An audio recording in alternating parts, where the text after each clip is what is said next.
Bienvenue dans Défense Zone, le podcast qui traite des questions de l'univers militaire, de sécurité et également de géopolitique. Comme chaque fin de mois, nous retrouvons Romain qui va nous parler des articles qu'il a rédigés pour les abonnés de Défense Zone. Salut Romain. Bonjour Fred. Pour entamer le mois de décembre, tu t'es intéressé à l'Indo-Pacifique, une zone hautement stratégique. Oui, tout à fait. Auparavant, c'est l'espace méditerranéen qui concentrait la majorité des enjeux géopolitiques mondiaux. Ce temps est révolu, et c'est maintenant la zone Indo-Pacifique que l'on surnomme le nouveau centre du monde. Au mois de janvier, un rapport du Sénat épinglait la stratégie française, décrite comme imprécise, peu lisible et surtout pas suffisamment concrète.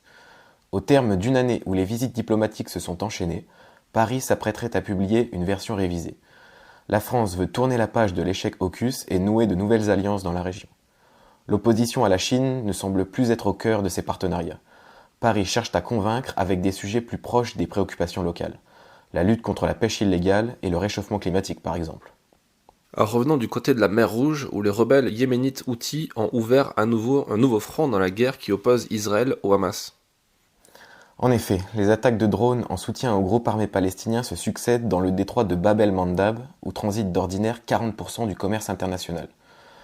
Plusieurs compagnies de transport maritime, telles que le français CMA-CGM, ont annoncé le contournement du secteur.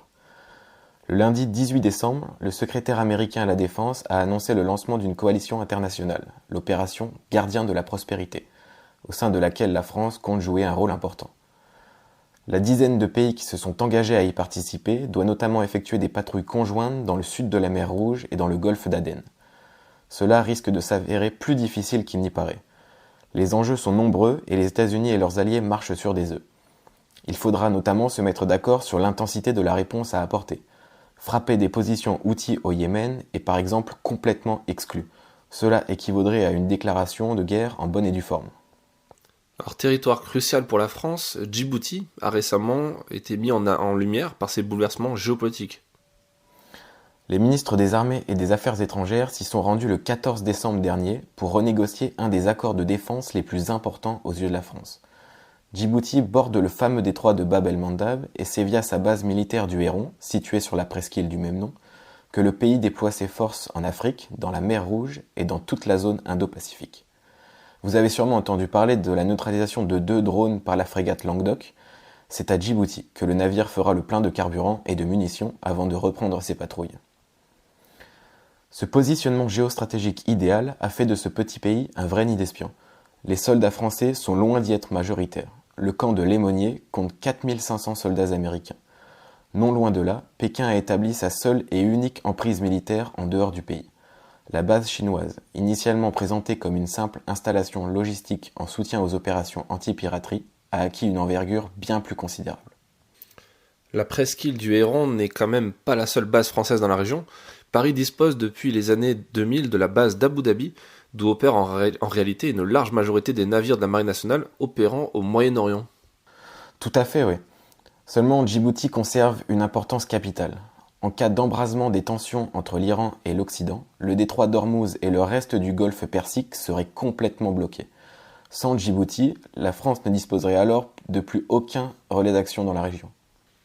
A noter que nous parlerons longuement des forces françaises stationnées à Abu Dhabi dans un prochain numéro papier de Défense Zone, et également dans ce podcast car nous avons eu l'opportunité d'y faire un reportage dernièrement.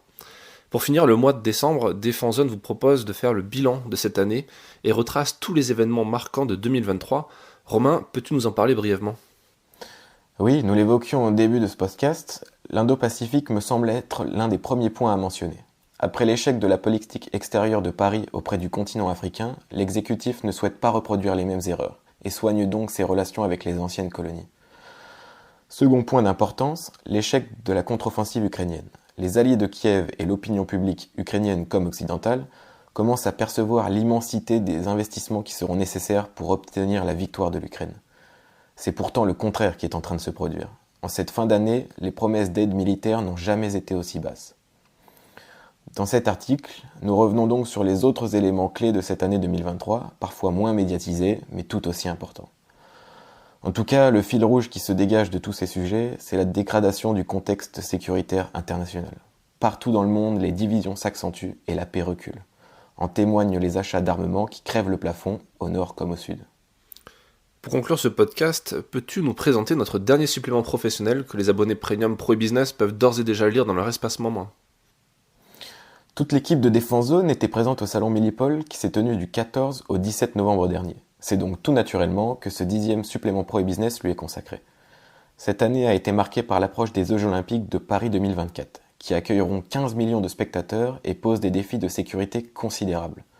Cependant, à 7 mois de l'échéance, les commandes peinent à affluer, n'atteignant que 20 millions d'euros, soit 5% du total espéré. Les efforts menés par les industriels depuis 4 ans risquent donc de ne pas être récompensés à la hauteur de ce qu'ils espéraient. 2 rapports de la Cour des comptes ont conclu que les forces de l'ordre ne disposeront pas de technologies inédites pour les Jeux Olympiques. Les industriels que nous avions rencontrés dans les allées du salon redoutent des achats paniques, soit à l'étranger, soit principalement auprès des grands groupes structurant le programme de sécurisation des JO. Thales, Orange, Airbus, Idemia et Atos. Les 5 mastodontes se sont pourtant engagés à impliquer le reste de la filière à hauteur d'au moins 30%. Merci Romain.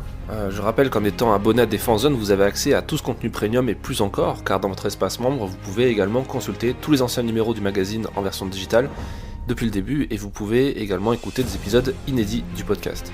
Pour ce faire, rien de plus simple, rendez-vous sur notre site internet, défense-zone.com, puis cliquez sur l'onglet abonnement premium en haut à droite, et sélectionnez l'offre qui vous intéresse. Si vous êtes plus papier que numérique, vous avez également la possibilité de recevoir notre magazine trimestriel directement dans votre boîte aux lettres.